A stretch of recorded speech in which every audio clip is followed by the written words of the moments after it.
11 for the first time, the Fresno Police Department responding to a deadly officer-involved shooting in which the city is now engaged in a massive civil lawsuit.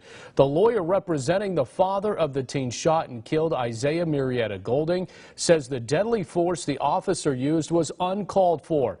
Surveillance video from the day of the incident is expected to be the focus of an upcoming civil trial that could cost the city millions of dollars.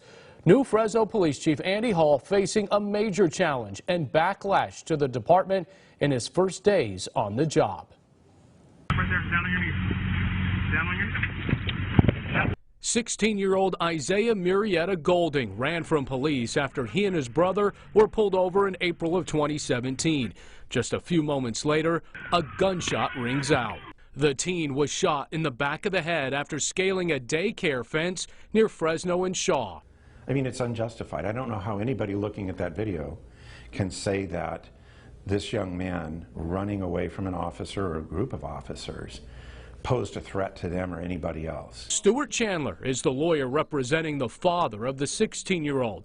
He says Murrieta Golding was not armed and police did not have a warrant for his arrest. What we've seen on a number of situations with lethal force, that it's somehow an accepted practice. Tonight, new Fresno Police Chief Andy Hall coming to the defense of the officer who fired the fatal shot, Sergeant Ray Villavazzo, asking the public not to rush to judgment. In a statement, Hall says, quote, "The use of lethal force in this case occurred while officers were investigating a homicide. The 16-year-old in this case was involved in the homicide with his brother, and the brother was later arrested and pled guilty."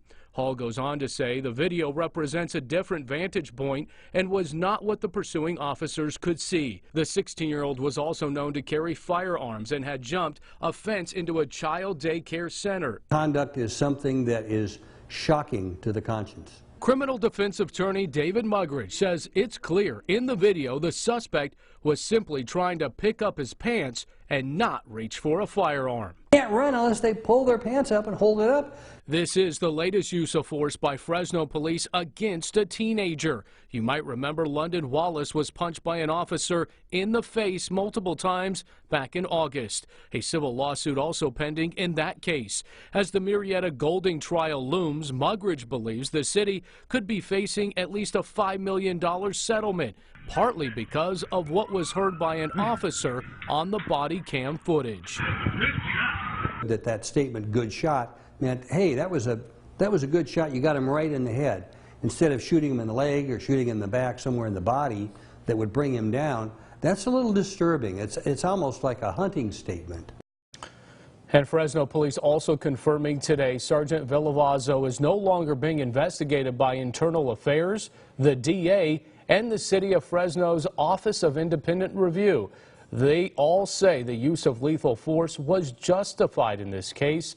A civil settlement could be reached as early as December, or it could go to trial a year from now. For more on this story and to watch the surveillance video in its entirety, head to our website, yourcentralvalley.com.